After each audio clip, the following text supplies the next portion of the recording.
An attempt to educate the youth about human sexuality is a surefire way to start a debate, as there will always be people who will actually be against it. Despite this pushback, a lawmaker is determined to fight for a measure that she believes will help prevent teenage pregnancy and will also help young adults and teens become more informed about such a controversial subject matter. PTV's Daniel Manalastas has more.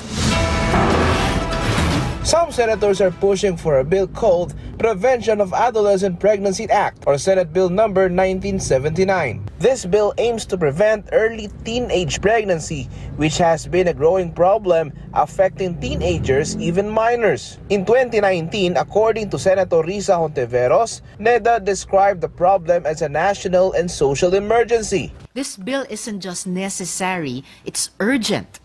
We cannot ignore this issue anymore. But some groups express concern on the bill, particularly its Section 6 provision. Ginagawa niyang mandatory, standardized, ang pagtuturo ng comprehensive sexuality education according to international standards. These are the two documents that I am referring to. Both yung WHO, categorically 0 to 4 years old, early childhood is there. To yung sa UNESCO international guidance, yung pleasuring ng body. But in a press conference, Hontiveros narrated some clarifications under the bill and slammed the so-called fake news. Bilang may akda ng bill, nakakagulat at nakakagalit ang mga kasinungalingan na kumalat sa social media laban sa panukalang batas na ito.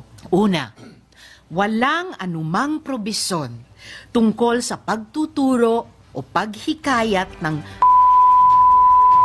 sa mga batang edad 0 to 4 years old o yung magtuturo daw di umano ng bodily pleasure. Isa pang fake news na kung ang bata ay sexually active, hindi na daw pwedeng sabihin sa mga magulang. Kung saan nila nahugot yan, hindi ko alam. Under Section 6 of the bill, the Department of Education, together with assistance from the Council and other agencies, shall develop and promote educational standards, modules, and materials to promote comprehensive sexuality educations in schools, communities, and other youth institutions, saying the CSE shall be a compulsory part of education with an end goal of normalizing discussions about adolescent sexuality and reproductive health, and to remove the stigma at all levels.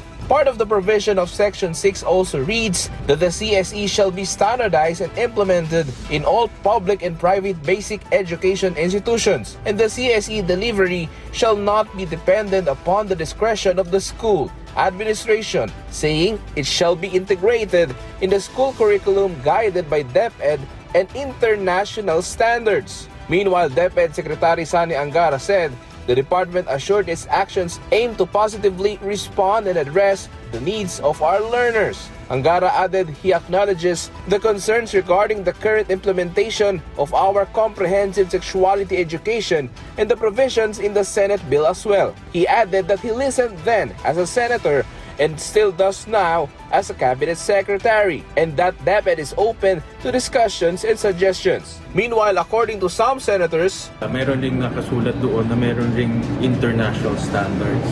So ang interpretation doon nakaangkla rin to sa UNESCO, sa World Health Organization at sa Western concepts. So yun ang concern rin nila, na yung Western concept na malayong-malayo, very liberal, pupunta dito sa atin. Yun ang isa sa mga concerns nila doon sa batas. Pero ang concern ko naman, doon sa pinapatupad ngayong DO 31. Dapat siguro pag-usapan, you have to discuss in arrive at tingnan natin ano yung best solution for. From PTV Manila, Daniel Manalastas, Balitang Pambansa.